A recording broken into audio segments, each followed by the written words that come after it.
अध्यक्ष जी, एक कहावत है कि दुनिया की सारी नेमत सारी दौलत आपके पास है और सेहत आपके पास नहीं है तो वो सारी दौलत बेकार है। तंदुरुस्ती हजार नेमत के बराबर ये कहा जाता है।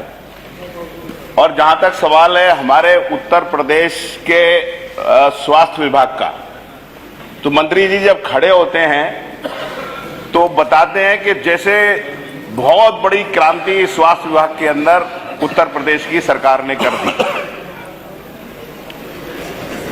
मंत्री जी ने पिछले जो बजट आया था पिछली बार, वो बजट था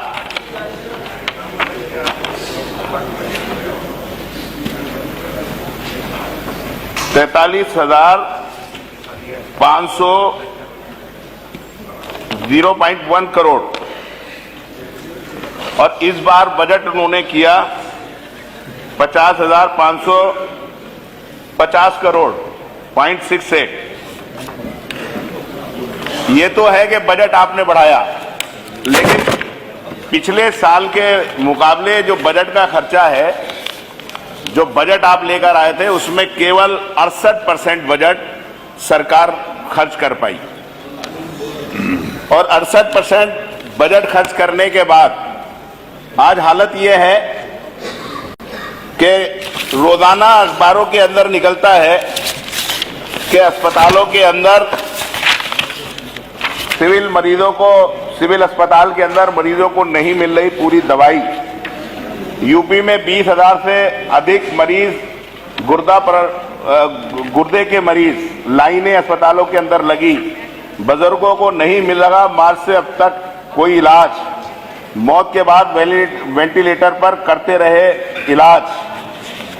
मेरा कहने का मकसद ये है कि जहां तक स्वास्थ्य सुविधाओं का सवाल है, सरकार ने गरीब लोगों को आयुष्मान कार्ड दिया है और आयुष्मान कार्ड के बारे में बहुत ज्यादा प्रचार प्रसार सरकार करने का काम करती है।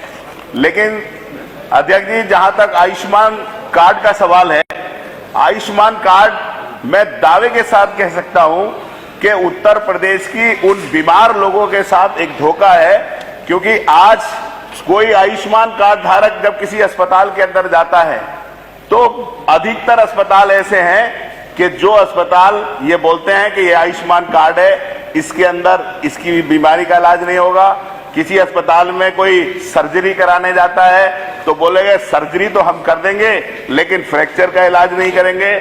दूसरा कोई कहीं वो जाता है उसके पास तो वो कहते हैं कि हम लोग आपका जो है बहुत सारी बीमारी है इसके अंदर ऐसी आयुष्मान कार्ड के अंदर, जैसे डिलीवरी का है, नॉर्मल डिलीवरी नहीं हो सकती, नॉर्मल सीजर नहीं हो सकता, और इसका जो पैकेज है वो इतना कम है 2100 रुपए। 2100 रुपए के अंदर 2100 रुपए का बर्बाद करा दू 2100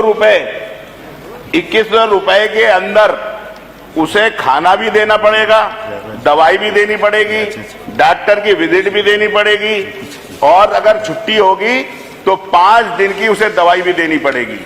5 दिन की जब दवाई देते हैं तो कोई भी प्राइवेट हॉस्पिटल वाला, डॉक्टर वाला, जो बड़े अच्छे अस्पताल हैं, उन आयुष्मान कार्ड के तहत वो लोग उसका इलाज करने को तैयार नहीं होते और वो मरीज दर दर की ठोकरें खाता है। और कोई भी जो आप लोगों ने अस्पताल को आयुष्मान पे इलाज करने के लिए दिया है, उनकी हालत इतनी खस्ता है, और जिन लोगों ने इलाज किया और जो बिल भेजे, उन बिलों का पेमेंट इतना कम स्लो हो रहा है कि कोई भी अच्छा अस्पताल आयुष्मान का इलाज करने के लिए तैयार नहीं है। अध्यक्ष जी, मैं मुरादाबाद से आता हूं। मुरादाबाद इस उत्तर प्रदेश का सबसे ज्यादा फॉरेन करेंसी जनरेट करने वाला जनपद है।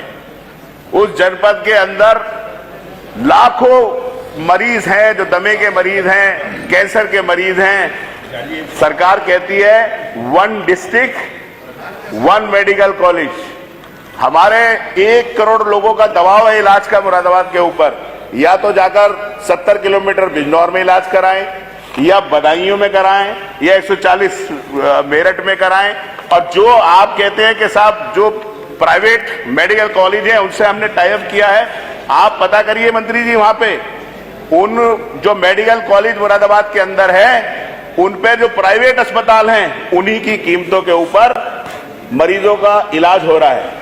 और मैं आपसे ये भी बताना चाहता हूं, जो आप मेडिकल बनाते हैं, मेडिकल कॉलेज बनाते हैं, तो मेडिकल कॉलेज के अंदर अधिकतर इलाज गरीब लोगों के फ्री में होते हैं, लेकिन जो मुरादाबाद में इलाज हो रहे हैं उन गरीबों को कहीं इलाज नहीं हो रहा। मेरा ये कहना है कि अगर आपका ये नारा है तो कम से कम सबसे पहले कहीं बने ना बने, मुरादाबाद की जनता को सबसे ज्यादा जरूरत अगर है तो मेडिकल कॉलेज की है।